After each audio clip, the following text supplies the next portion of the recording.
Notre moment d'étude biblique. La suite du thème sur la vraie louange qui conduit à la vraie adoration.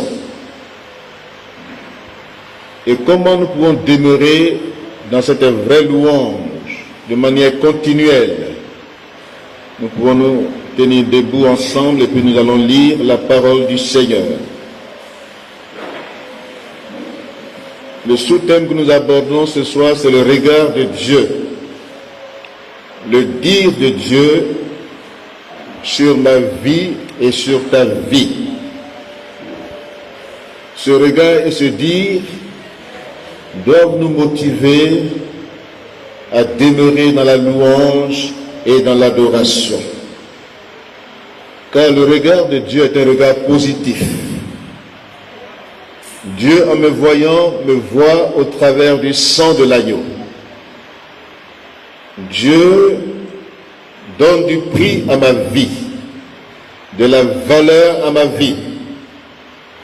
Dieu aussi dit des paroles, des déclarations, des décrets divins qui sont immuables, inchangeables. Ce que Dieu dit, sa main est puissante pour l'accomplir. Premier texte que nous lisons se trouve dans Ésaïe 43. Ésaïe 43, à partir du verset 16. Ésaïe, le chapitre 43,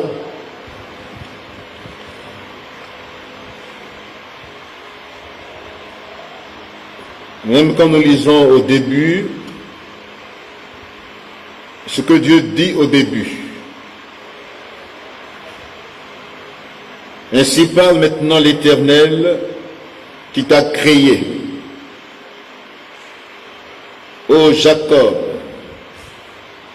Chacun peut mettre son nom ici. Celui qui t'a formé. Voyez ce qu'il te dit d'entrer, ne crains rien. Alléluia.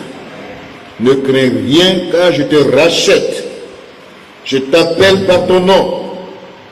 Tu es à moi. Si tu traverses les eaux, je serai avec toi.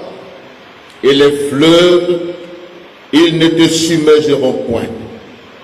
Si tu marches dans le feu, tu ne te brûleras pas. Et la flamme ne t'embrasera pas. Car je suis l'Éternel ton Dieu, le Saint d'Israël ton Sauveur.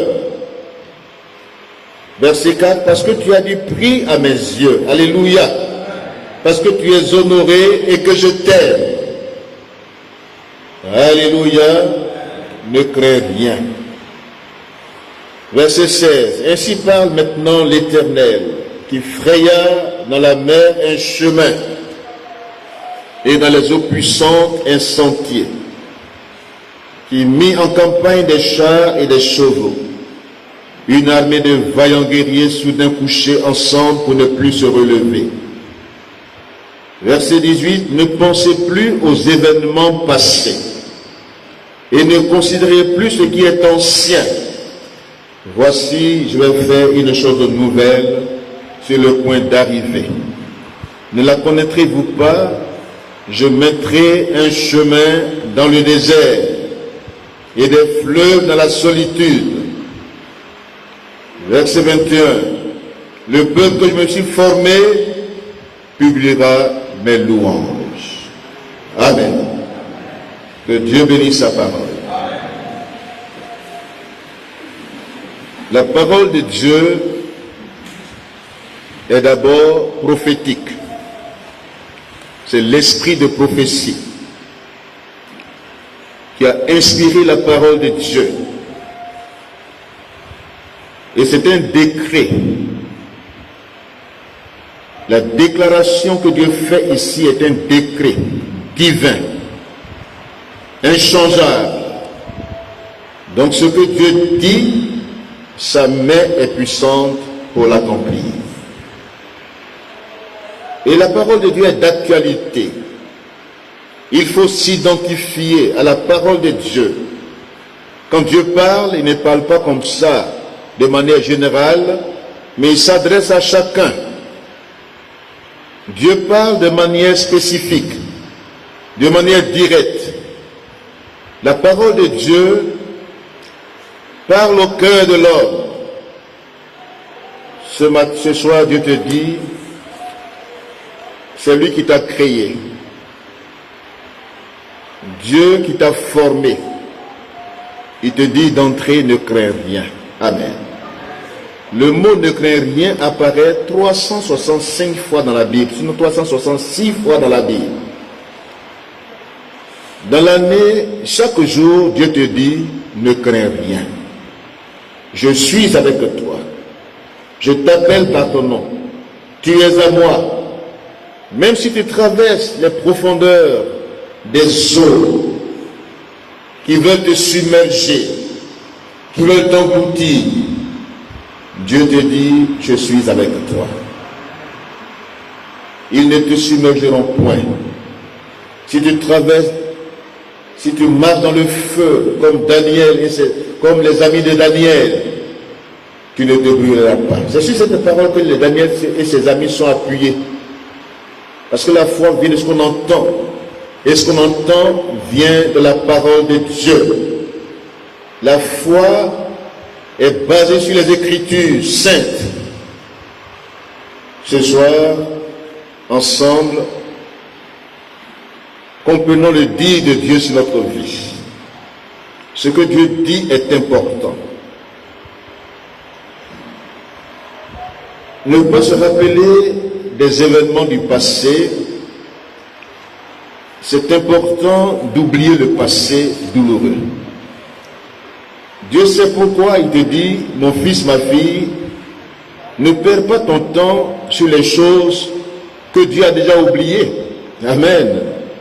Même quand Dieu pardonne tes péchés, il les oublie. Donc ne considère plus ce qui est ancien, ce que Dieu ne considère plus. Il te demande de même de ne plus considérer ces événements du passé, de ne plus les prendre comme importants dans ta vie. Ne te projette pas dans le passé. Dieu n'y est plus. Le passé est passé. Le présent, c'est ce qui intéresse Dieu. Et tu es dans le présent de Dieu. Dieu fait de nouvelles choses dans ma vie et dans ta vie. Alléluia. Dieu met en place des choses qu'il a déjà préparées d'avance. Il les rend aujourd'hui visibles à tes yeux.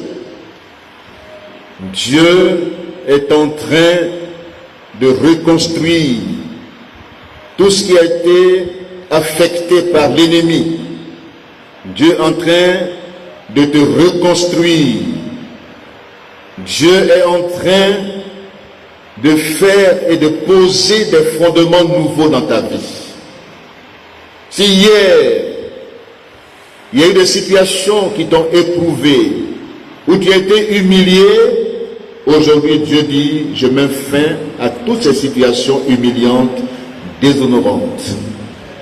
Je tourne la page. Je réécris ton histoire. Je te mets dans une nouvelle saison.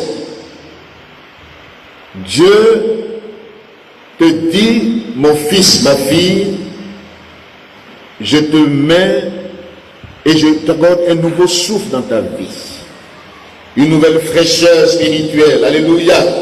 Une nouvelle vigueur. Un nouvel élan dans ta marche chrétienne. Dieu ouvre le chemin. Là où tout semblait être fermé, c'est là que Dieu ouvre le chemin. Dans le désert des épreuves. Et aussi, dans la solitude, Dieu vient à ton secours. Dieu te relève des cendres. Alléluia. Alléluia. Dieu, ses projets sa vision, ses déclarations, son regard, sont des regards et des déclarations qui se projettent dans l'avenir. Alléluia. Ça doit te projeter dans l'avenir. Le diable, lui, il veut te ramener dans ton passé, ou t'y maintenir, pour t'accuser, pour porter atteinte à ta vie, pour te ralentir dans ton élan, pour t'affaiblir, pour vouloir te détruire. Mais Dieu, lui, il veut te reconstruire pour un avenir glorieux. Et quand tu considères ces choses, quand tu vois les desseins de Dieu sur ta vie, sur ta famille, sur ta communauté, sur ta nation, tu dois le louer. Amen. Tu dois demeurer dans la louange et dans l'adoration. Tu dois être motivé à demeurer dans cet état d'esprit positif. La louange est un état d'esprit positif et une déclaration positive. C'est ça la louange. Et la meilleure louange, c'est l'offrande de ma vie comme un sacrifice vivant à Dieu. Alléluia. Dieu est Dieu parce qu'il est au contrôle de toute situation. Il est le maître des circonstances et des temps. Rien n'échappe à son contrôle. Donc quand Dieu te parle, écoute Dieu te parler. Considère ce que Dieu dit. Le dire de Dieu, son regard sont positifs.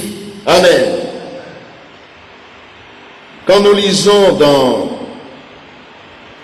Nombres chapitre 23, Nombres chapitre 24, regardez ce que Dieu dit du peuple d'Israël. Malgré tout ce qu'Israël est et fait dans la marche dans le désert, Dieu ouvre le chemin à son peuple.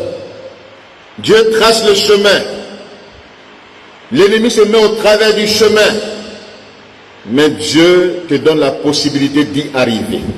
Ce soir, que tu traverses ton désert et que tu entres dans ton Canaan pleinement, dans cette vie abondante. Amen. Dieu dit d'Israël, le chapitre 23 de Nombres, les versets 8 à 9, il dit c'est un peuple qui a sa demeure à part. Alléluia. Un peuple béni. Ta demeure est à part. Tu n'es pas mélangé. Tu n'es pas confus.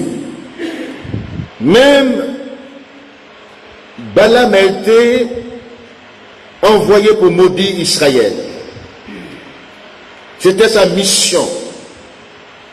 Mais le contraire s'est produit. Il dit, Dieu n'est pas un homme, le verset 19, pour mentir, ni fils d'un homme pour se repentir. A-t-il jamais parlé sans qu'il tienne parole? Alléluia. Voyez-vous, Balaam même, ce devin, reconnaît que Dieu est fidèle.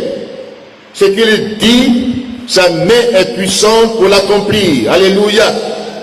Donc, tu es un peuple à part ce soir. Ta vie est mise à part pour le Seigneur. Alléluia. Tu n'es pas n'importe qui. Tu ne dois pas te mélanger. Tu n'es pas monsieur tout le monde ou madame tout le monde. Tu as une identité. Tu as réellement ta part avec Dieu. Alléluia.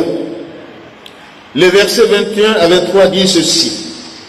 Dieu dit, il n'a pas constaté de péché en Israël. Voyez-vous, c'est merveilleux. Quand Dieu te regarde, il dit, il ne voit pas de péché dans ta vie. N'est-ce pas merveilleux cela? Mais le diable est un accusateur. Lui, quand il vient, c'est pour t'accuser. Dans Zacharie chapitre 3, il y a un sacrificateur qui est en train d'officier et le diable vient pour l'accuser, pour voir les péchés dans sa vie. Mais Dieu dit, cette pierre ou bien cet élément que j'applique à sa vie le sanctifie. Ça, je paraphrase.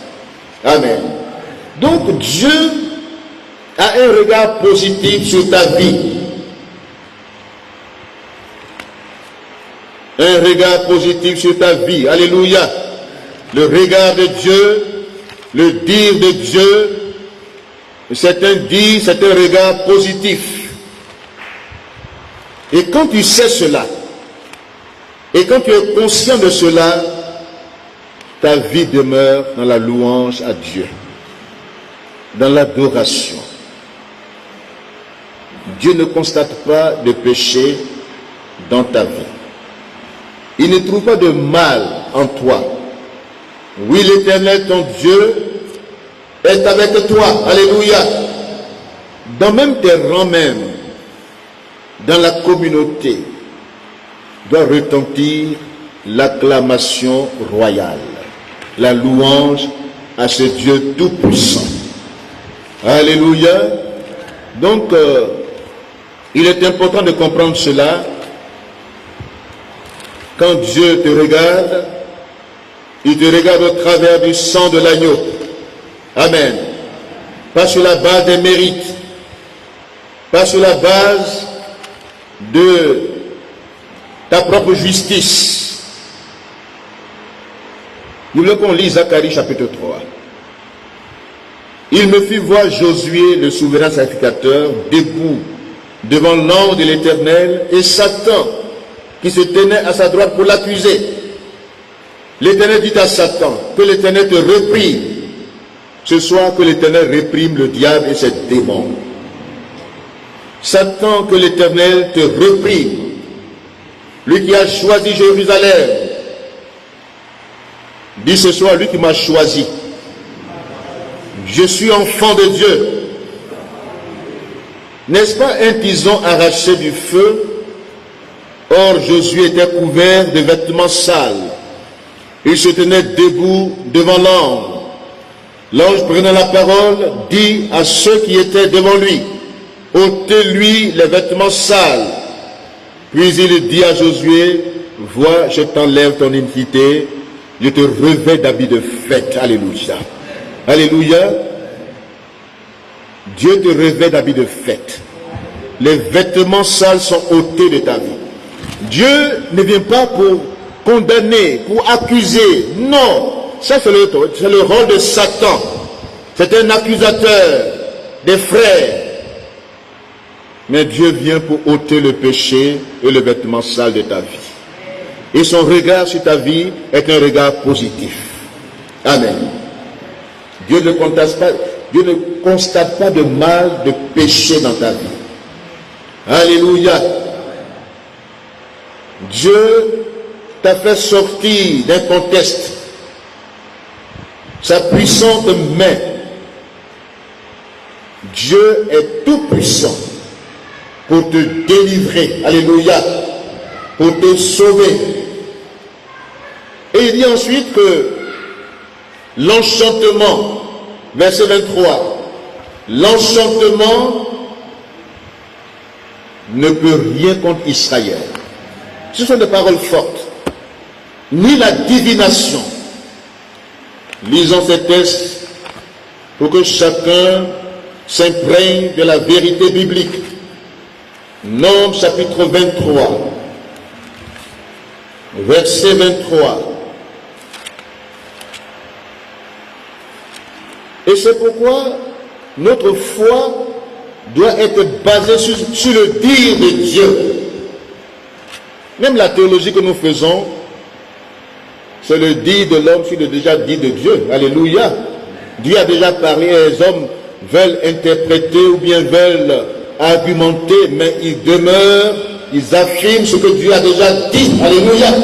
C'est ça la théologie, la vraie théologie. Ce n'est pas la théologie libérale, mais la théologie publique. C'est le dit des hommes sur le déjà dit de Dieu. Ce que Dieu a déjà dit ici, c'est ce que les hommes confirment. Alléluia.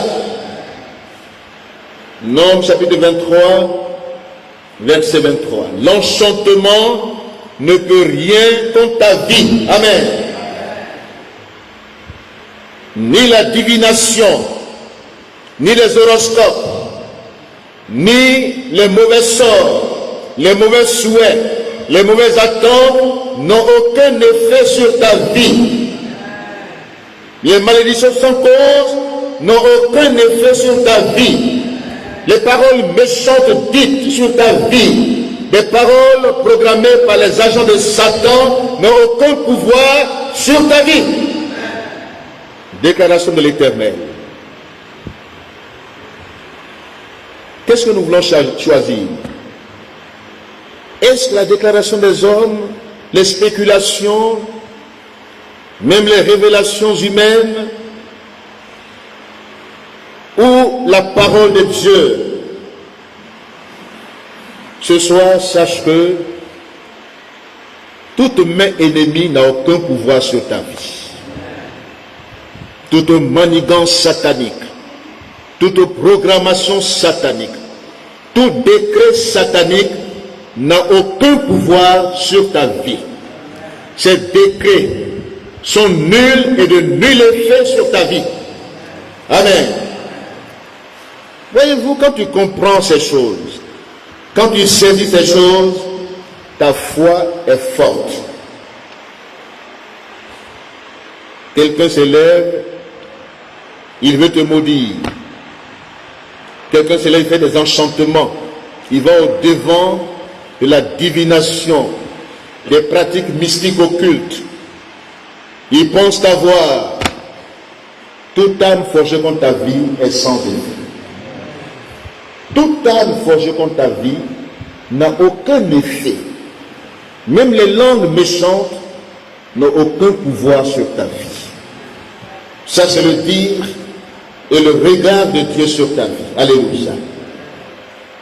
Tu es un peuple qui se lève comme une lionne. Alléluia. Et qui se dresse comme un lion. Verset 24. C'est un peuple qui se lève comme une lionne et qui se dresse comme un lion.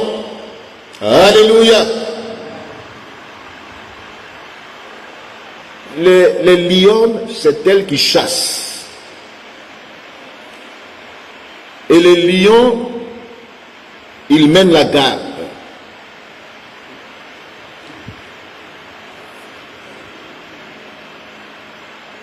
On ne ferait pas un lion. Dis Amen. Et puis on ne singe pas le lion. On n'imite pas le lion. On est lion, on demeure lion. Jésus-Christ est le lion de la tribu de Juda. Le diable fait semblant d'être comme un lion, mais il est édenté. Il est vaincu. Il effraie. Mais il n'a aucun pouvoir sur ta vie. Sa tactique, c'est de te faire peur. Il fait croire qu'il est un lion. Or, c'est un faux lion. C'est un singe. Mais Jésus-Christ est le lion de la tribu de Juda. Et il fait de ses enfants des jeunes lions. Alléluia. Alléluia. Les jeunes lions se lèvent. Ils ont de l'audace. Ils sont déterminés. Les lions ont la force, ils ont la vigueur. Ce soir, comprends ton identité et ta position en Christ. Ne sois plus un ignorant qu'on effraie. qu'on manipule, qu'on intimide, tu es de la race des vainqueurs. Alléluia. Tu es né pour vaincre. La nature divine est en toi. Comme Jésus. Si je vis, ce n'est plus moi qui vis. C'est Christ qui vit en moi. Mes paroles sont les paroles du Christ. Mes pensées sont les pensées de Christ. Jésus vit en moi. Amen. C'est ça la vraie nature de la vie chrétienne. Ce n'est pas une adhésion simple à des doctrines, à des principes religieux. Mais c'est réellement recevoir le Christ vivant en soi et devenir une nouvelle création. Les choses nouvelles commencent quand toi tu deviens une nouvelle créature. Alléluia. Et Dieu se met en mouvement dans ta vie. Dieu prend les devants. Son regard est un regard positif sur ta vie.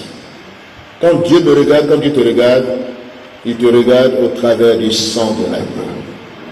Du sacrifice que Christ a accompli à la croix, qui satisfait la justice de Dieu. C'est ce sacrifice-là que Dieu regarde. Et tous ceux qui se mettent au bénéfice de ce sacrifice bénéficient de la grâce de Dieu. Amen. Alléluia. Donc, voyons ensemble ce qu'est le regard de Dieu. Et comprenons ensemble que ce regard n'est pas un regard humain. Les hommes regardent aux apparences, mais Dieu regarde au cœur. Dieu regarde au cœur. C'est le cœur qui intéresse Dieu. Un cœur qui devient le temple du Saint-Esprit. Le cœur, c'est l'esprit de l'homme qui entre en communion avec l'esprit de Dieu. Le cœur à cœur. Dieu est relation. Dieu te veut dans une relation vivante avec lui. Amen. Ta conscience, c'est aussi le cœur de l'homme. Ta conscience. Ta pensée. Tes pensées doivent être renouvelées dans la présence du Dieu vivant. Ta mentalité doit être transformée. C'est Dieu qui est le potier. C'est Dieu qui transforme. C'est Dieu qui a la puissance qui transforme les cœurs. Aucun homme ne peut changer son semblable. C'est impossible. Et souvent les hommes veulent changer les autres. Et quand ils n'y arrivent pas, ils procèdent à des techniques, ils emploient des attitudes négatives. Puisqu'ils n'arrivent pas à changer quelqu'un. Même ton propre fils, tu peux le changer. C'est Dieu qui change le cœur de l'homme. C'est Dieu qui est le potier. Quand vous lisez dans Jérémie chapitre 18, il dit, allons à la maison du potier. Amen. Allez voir comment le potier travaille, l'argile. Comment il façonne l'argile. C'est comme ça que Dieu fait avec l'homme. C'est lui qui a le pouvoir de mettre en place des choses qui vont construire ta vie. Laisse ta vie entre les mains du Seigneur. Laisse Dieu te transformer. Amen. À son image. Cette image perdue. Laisse Dieu te ramener à la source divine. Dieu a le pouvoir de transformer une vie. Il a la puissance. C'est lui, le créateur. C'est lui, le concepteur. C'est lui, l'exécutant. Si chacun laisse Dieu agir dans sa vie, Dieu atteindra le but. Alléluia. Alléluia. Donc, que chacun se dise ce soir, souvent on fait des efforts On veut changer les autres. Ça ne marche pas. Change, laisse Dieu te changer, te transformer. Et cette transformation qu'il fera de ta vie aura un effet positif sur la vie des autres. Mais il pas change. Quand tu as la même situation que la personne vit, que tu veux t'imposer à lui pour le changer, pour le transformer, ça ne marchera pas. Laissons Dieu agir dans notre cœur. Amen. L'évangile que nous prêchons, elle expose le plan de Dieu. Dieu s'expose à chacun. Dieu ne force personne. Dieu met chacun devant un choix. Et il dit, choisis la vie. Alléluia. Choisissons ensemble la vie. Choisissons de vivre. Car Jésus est la vie. Celui qui saisit Jésus a saisi la vie. Il a saisi le chemin de la transformation. Amen. Sortons des clichés et des crises identitaires. Quand nous venons au Seigneur, ne cherchons pas à imiter quelqu'un. Ne cherchons pas à faire comme les autres font. Les religions mettent les gens dans un moule uniforme, c'est-à-dire chacun, nous venons au Seigneur tel que nous sommes. Amen. Viens au Seigneur tel que tu es. Il va te changer, il va te transformer de l'intérieur. Ton caractère sera sanctifié. Mais Dieu va te dire, je vais te briser dans ton caractère. Je vais te rendre comme quelqu'un qui n'a plus de caractère, qui n'a plus d'identité. Et puis qui devient autre personne. Ce n'est pas ça l'évangile. L'évangile nous garde tel que nous sommes, mais cet évangile nous transforme à l'intérieur. Alléluia.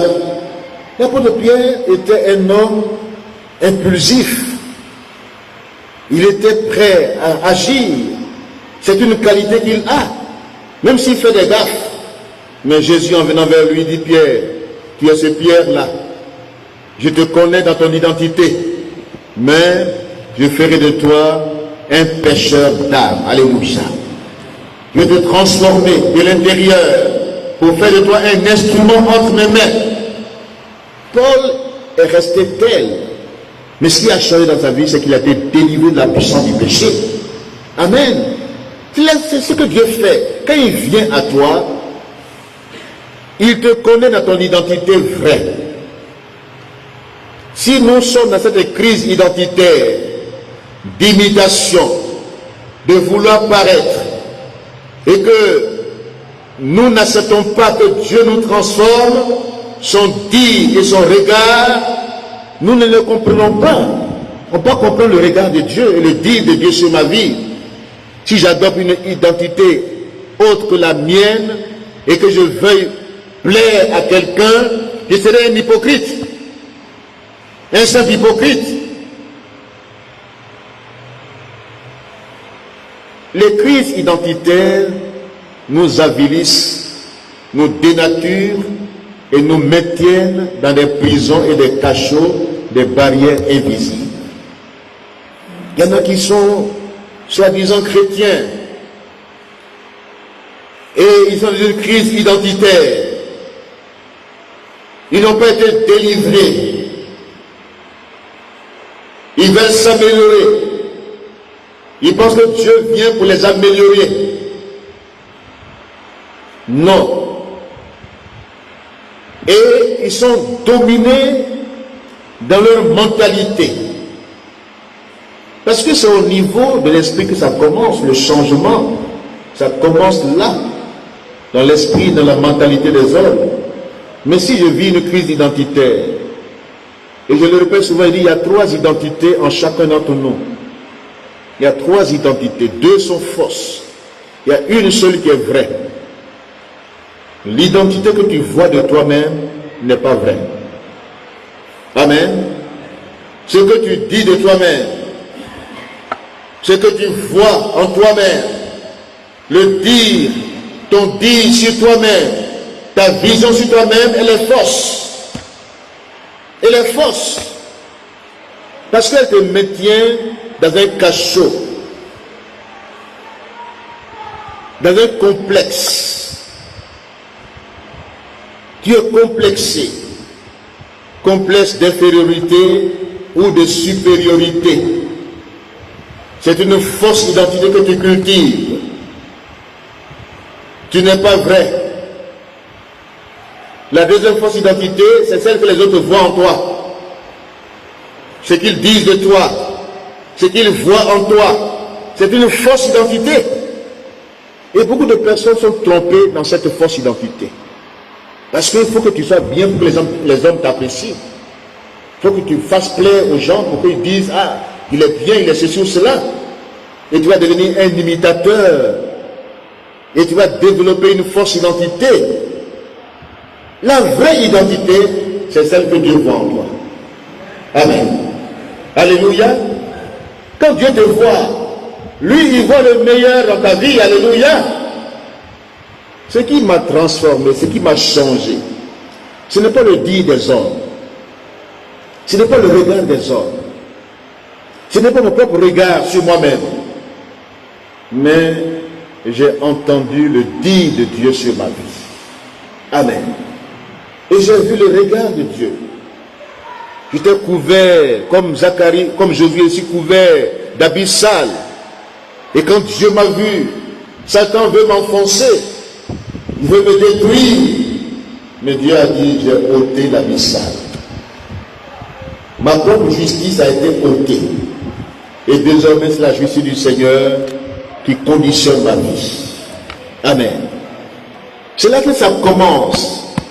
Si tu ne laisses pas Dieu te montrer ta vraie identité, si tu n'entends pas le dire de Dieu sur ta vie, et que tu viennes, même si tu peux passer des années dans l'église, mais tu vas demeurer un simple imitateur, complexé quelque part, qui n'avance pas, qui est conditionné par le dire des hommes. Voyez-vous le dire des hommes? Quand tu es dans les difficultés, quand tu traverses des moments difficiles, le dire des hommes t'enfonce. Voyez-vous la différence? Les hommes vont t'apprécier quand tout va bien. Quand tu fais leur cas de volonté, ils vont t'apprécier. Mais quand tu vas traverser des moments difficiles, même leurs prophètes vont se lever.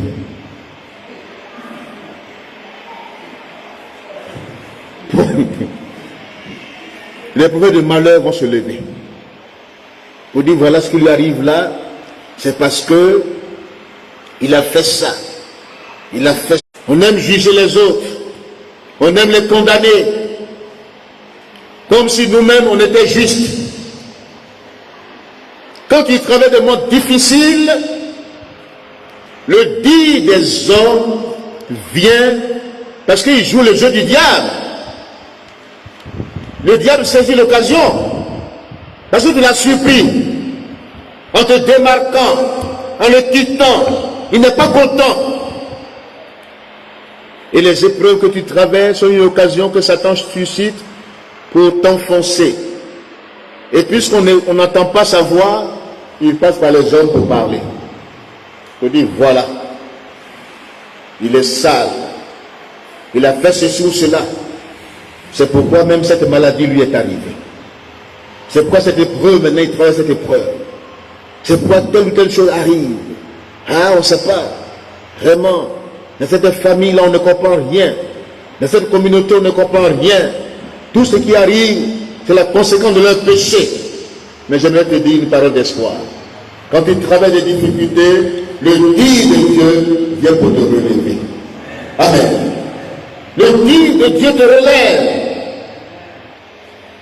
la meilleure prophétie biblique, le meilleur prophète de notre temps n'est pas un accusateur. Les prophètes de Dieu, même quand ils avertissent, mais toute vraie prophétie se termine par une note d'espoir. Alléluia.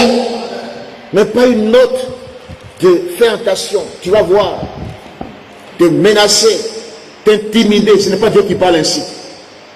Fais attention.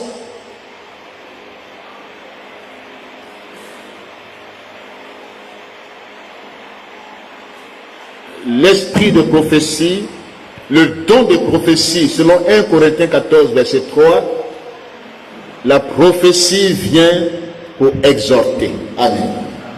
Pour édifier, pour consoler. Voici les trois dimensions de la vraie prophétie dans l'Église. Elle vient pour exhorter, pour édifier, pour consoler.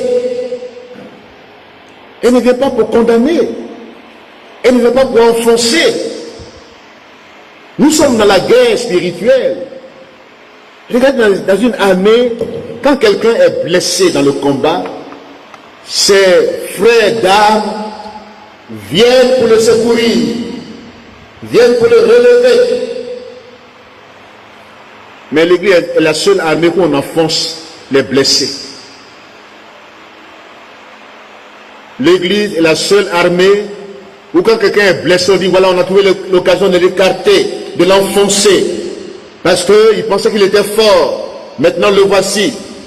Elle pensait qu'elle était arrivée. Maintenant voici ce qui lui arrive. N'écoute pas le dire des hommes, mais écoute le dire de Dieu. Amen. Écoute ce que Dieu dit de ta vie.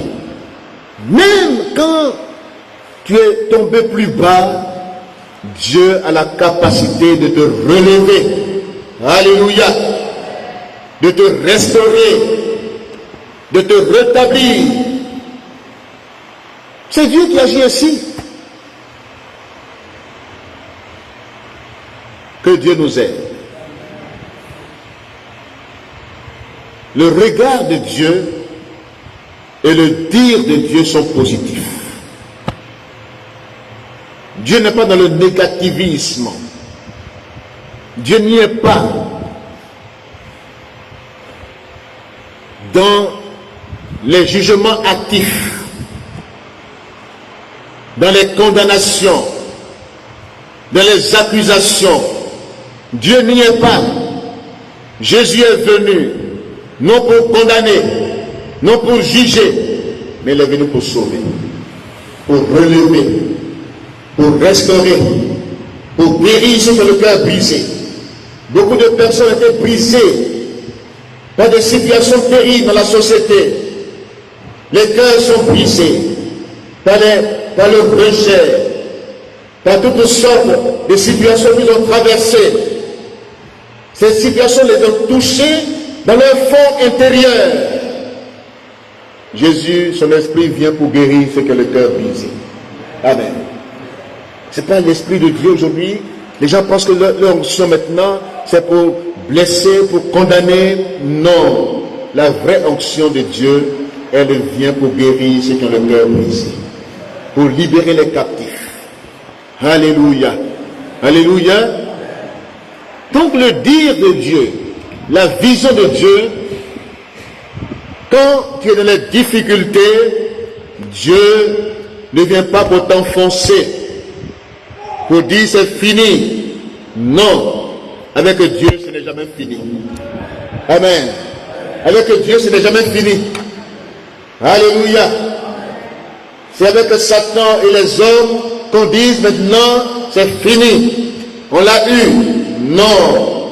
Dieu n'est pas dans cette théologie, dans cette conception humaine, dans cette conception humaine. Dieu n'y est pas. L'homme mélange la parole de Dieu avec sa tradition. L'homme mélange ses humeurs avec l'évangile. On met nos humeurs là-dedans. On pense que Dieu y est. Combien de vies ont été détruites par le dire des hommes?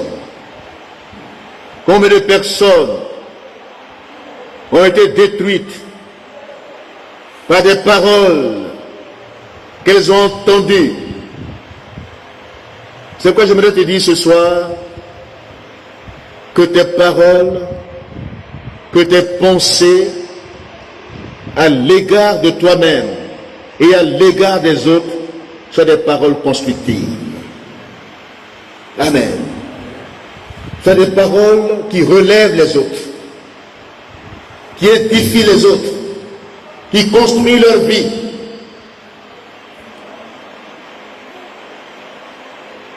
Ne mélange pas l'évangile avec tes humeurs. Reste la parole de Dieu. L'évangile, la grâce de Dieu. Nous sommes sauvés par la grâce de Dieu. Pas sur la base des mérites. Tous nous avons péché, privés de la gloire de Dieu. Mais nous sommes sauvés par la grâce de Dieu. Par Jésus-Christ. Prêchons l'évangile de la grâce de Dieu, vivons cet évangile. Ne prêchons pas nos humeurs, ne prêchons pas des choses traditionnelles, religieuses, mais prêchons l'évangile du royaume de Dieu. Ce que Dieu dit. Être une église évangélique, ce n'est pas seulement pour protester, mais c'est une affirmation du dire de Dieu. Nous affirmons ce que Dieu dit. C'est ça être évangélique. J'affirme ce que Dieu a déjà dit. Je suis évangélique.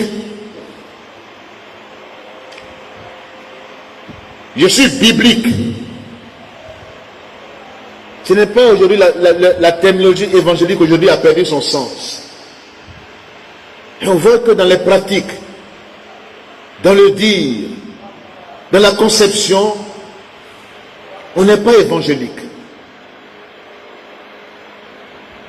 Ce soir, que ton dire, sinon que tes dires, tes pensées, ta vision à l'égard de toi-même et à l'égard des autres soit une vision constructive.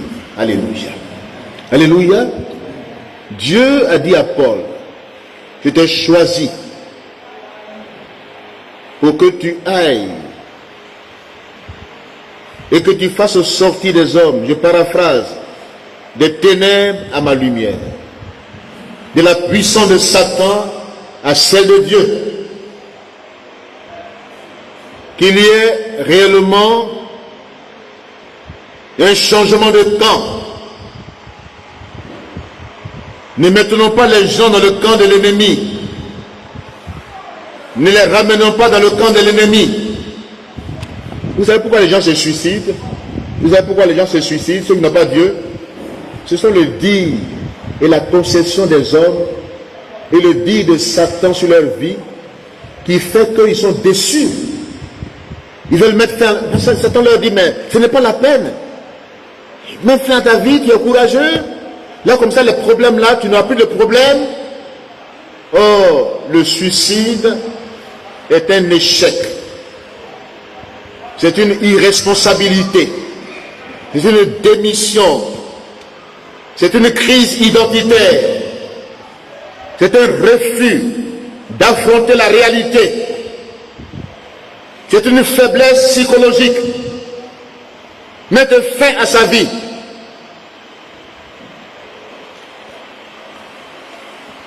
Mais beaucoup qui n'ont pas Dieu, voyez-vous des crises, souvent quand ça arrive, des situations difficiles que vous les traversez, et que vous êtes seul dans la solitude, vous êtes abandonné de tous, c'est difficile, mais Jésus est présent dans ta barque. Alléluia. Même si tout le monde t'abandonne, Jésus ne t'a pas abandonné. Alléluia. C'est ça qui rassure. Mais ceux qui n'ont pas le Christ, quand tout le monde les abandonne, il dit, mais ça ne vaut pas la peine. Sa femme l'a quitté. Son mari l'a quitté. La personne sur laquelle elle a placé son espoir l'a trahi, l'a déçu, l'a abandonné. Peut-être il a perdu son emploi et sa femme le quitte. Parce qu'il a perdu son emploi, elle le quitte. mais dans une situation où le dit des hommes, conditionné par le dit des hommes, à l'égard de la personne qui vient d'elle, mais que lui, il trouve l'occasion de décevoir la personne, c'est une crise, c'est une épreuve, c'est le feu. Ce sont les grandes eaux qui peuvent amener, qui peuvent submerger quelqu'un. Mais Dieu te dit ce soir, même si tu traverses ces eaux, elles ne te submergeront pas. Le feu ne te brûlera pas. Tu vas t'en sortir. Alléluia. Tu vas t'en sortir. Ton Dieu est fidèle. Alléluia. Jésus est à ta barque. Même si la tempête est forte, même si les vents sont violents, le Seigneur est au contrôle de la situation. Place ta confiance en lui, il se lèvera, ton Rédempteur se lèvera et te donnera de l'espoir. Alléluia. Alléluia. Souvent Dieu est silencieux, mais un silence parlant, un silence agissant. Son silence, Jésus dormait. Au lieu même où on peut diriger la barque, là où c'est tout le gouvernail. Mais ça suffit. Beaucoup parfois disent que mais si lui dort là où on peut diriger le bateau, mais il n'y a pas de panique à bord. Jésus est au contrôle de ta vie.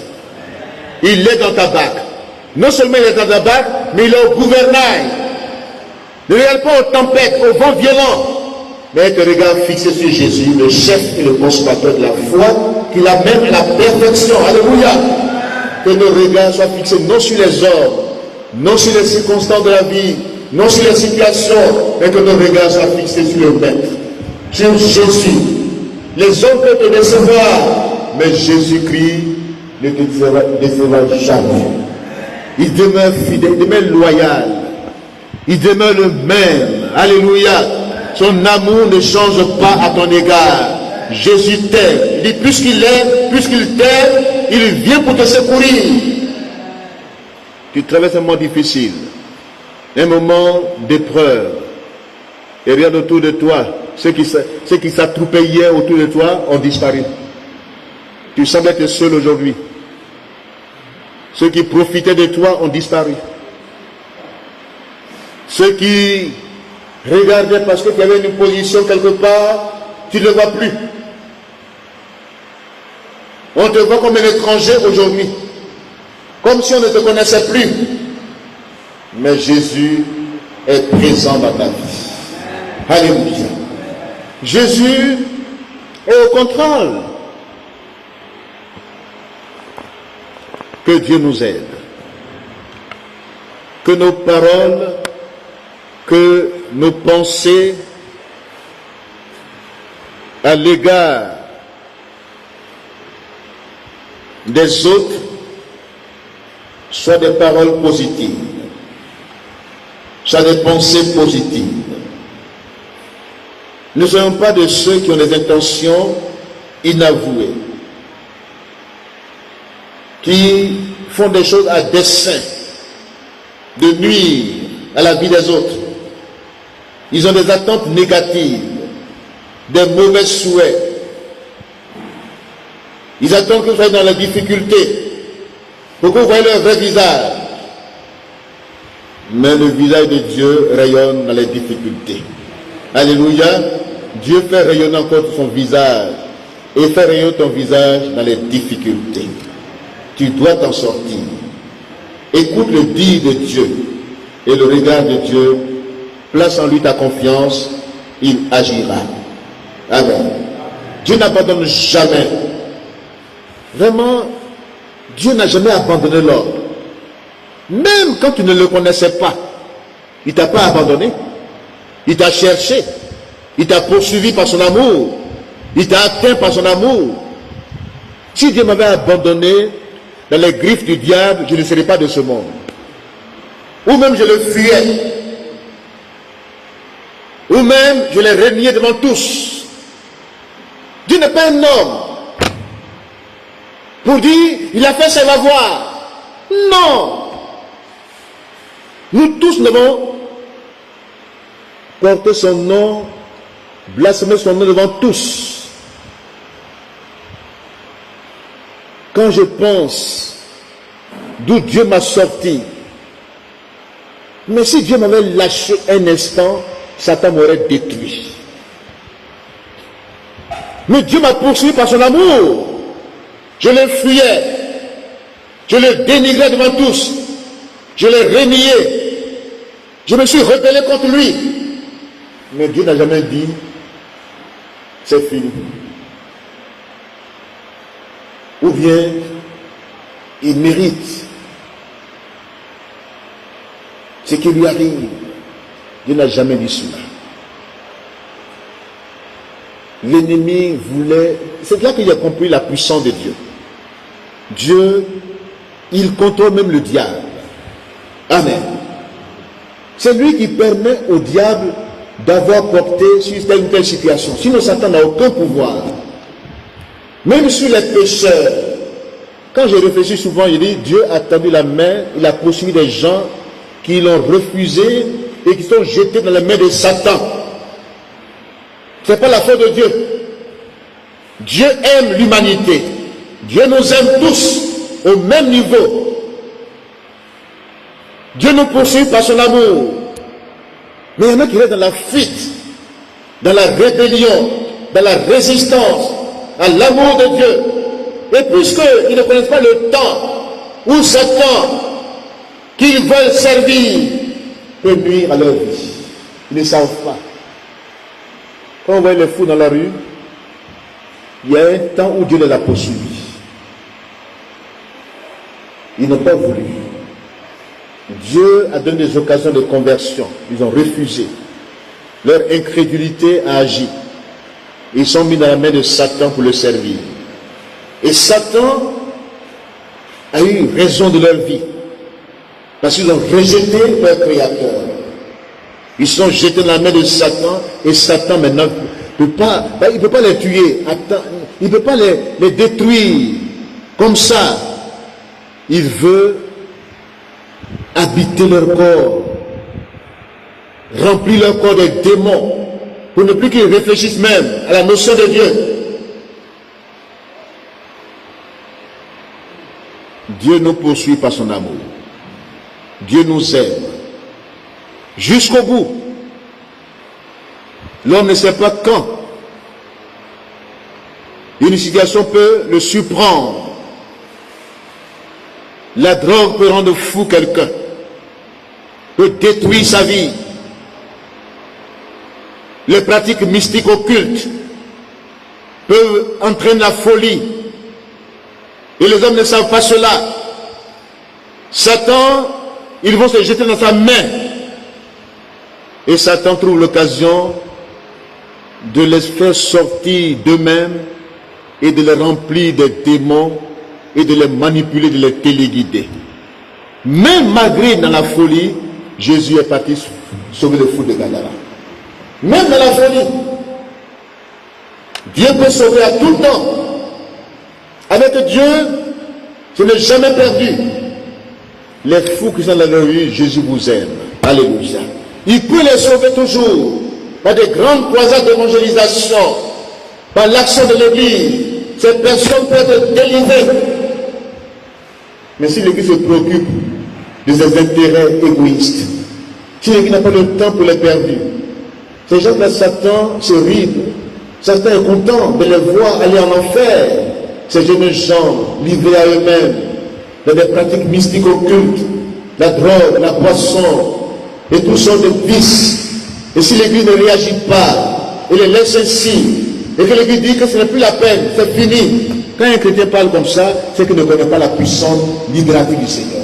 Alors que Dieu ne dit jamais que cet homme-là, il est perdu, c'est fini, il n'y a plus d'espoir. Même le fou de Gadara, il y a eu de l'espoir pour lui. Jésus est le Dieu de l'espoir. La femme samaritaine a été sauvée, condamnée par ses amis ou bien son entourage, mais Jésus l'a sauvée. Alléluia. Que votre vision des autres, que votre pensée et votre dire sur la vie des autres soit positif. Ne dites jamais que cet homme-là c'est fini. Ce n'est plus la peine. Tu ne sais pas à quel moment Dieu peut agir dans sa vie. Le sauver. le délivrer. Ne dites jamais sur la vie des autres ce que vous ne pouvez pas dire sur votre propre vie. Que vos attentes personnelles soient déportées sur la vie des autres. Amen. Ne pensez jamais mal des autres. Même dans le secret, quand vous êtes seul quelque part, ne vous vengez pas de votre pensée. Il m'a fait ça, il va voir. Non. Le pardon est une puissance qui libère. Alléluia. Jésus à la croix a pardonné à ses bourreaux. Le pardon doit nous habiter à tout moment. Amen. Que nos pensées, que notre vision, que nos paroles construisent la vie des autres. Amen. La mort et la vie sont au bout de la langue. Ne parlons pas comme ça. Ne disons pas les choses sur la vie de nos enfants. Ayons la force, la foi de Dieu qui construit, qui voit l'avenir. Un enfant de Dieu qui sait d'où il vient ne peut plus condamner les autres. Dites Amen. Il ne peut plus condamner quelqu'un. Quand je sais d'où Dieu m'a sorti, je peux voir les gens pour dire c'est fini. C'est pourquoi j'ai tout l'espoir en voyant des gens de perdus. Je sais que Dieu est capable de les sauver toujours. Ce soir, que vous dites sur votre propre vie et la vie des autres soit positif. Construisez votre propre vie par vos paroles. Ne soyez pas négatif sur vous-même. Si vous êtes négatif sur vous-même, vous serez négatif sur la vie des autres. Si vous pensez mal de vous-même, vous allez mal penser des autres. Que vos pensées sur vous-même soient des pensées positives. Ça construit. Que votre mentalité soit transformée. Alléluia. Que votre vision des autres soit une vision, un regard positif. Ça construit vos enfants, vos familles, vos parents. Parlez bien d'eux. Pensez bien d'eux. Et vos paroles vont reconstruire leur vie. Alléluia. Alléluia. Que Dieu nous aide. Construisez votre propre vie par vos paroles, par vos pensées, par votre état d'esprit positif et vos paroles positives. Ça demeure quelqu'un, ça fait demeurer quelqu'un dans la louange continuelle et dans l'adoration vis-à-vis du Seigneur. Alléluia. Pensez bien de soi et pensez bien des autres. Faites du bien. Construis ou reconstruis. Évitez de parler de manière légère, la légèreté langagière, les paroles blessantes, des paroles, de mauvaises paroles, dans nos foyers, sur la vie de nos enfants, sur nous-mêmes. Évitons de penser, évitons de dire des choses suicidaires. Vous savez, les paroles suicidaires commencent dans les pensées. Ce sont des paroles catastrophiques qui sont nourries dans nos pensées. Il faut les révoquer dans le nom de Jésus. Ce soir, annulons tous les décrets sataniques sur notre vie. Toutes les paroles négatives, les paroles blessantes, les paroles qui découragent les autres, les paroles qui ne construisent pas leur avenir, des paroles que Satan met dans notre bouche pour faire du mal aux autres, pour les blesser, pour briser leur élan. Croyez en Dieu, croyez en vous-même, croyez en vos rêves et croyez dans la vie des autres. Amen. Croyez en votre église. Il y en a qui comparent l'église aux autres pour dire non, chez nous là c'est comme ça, chez nous là c'est comme ça. Non, changez cette manière de voir et de concevoir les choses. Ne sais pas si se passe ailleurs. Les autres surmontent leur crise. Ils ne sont pas meilleurs. Les problèmes sont partout. Mais ils sont fiers de leur communauté. Amen. Soyez fiers de vous-même. Faites envie, donnez envie Ne faites pas pitié. Donnez aux autres de vous aimer. Donnez envie aux autres en vous voyant. Alléluia. Dieu a mis en vous des rêves, des visions, comme Joseph. Les rêves que Dieu vous donne construiront votre avenir. Croyez en vos rêves et en leur réalisation. Les projets que Dieu a pour ta vie et pour ma vie sont des projets de bonheur pour un avenir meilleur. Croyons aux autres. Jésus-Christ a cru en Pierre. Il a cru à la bande de disciples. C'est une bande qu'il a appelée à lui. Il a cru en tous, sauf un qui allait jusqu'au bout du suicide. Un seul. Mais les autres ont été transformés, ont été utiles à la mission. Pierre était un roseau, mais Jésus a cru en Pierre. Croyez aux autres. Croyez en vous-même. Croyez en Dieu. Croyez en vos rêves et vos rêves deviendront réalité. Que Dieu bénisse sa parole. Amen.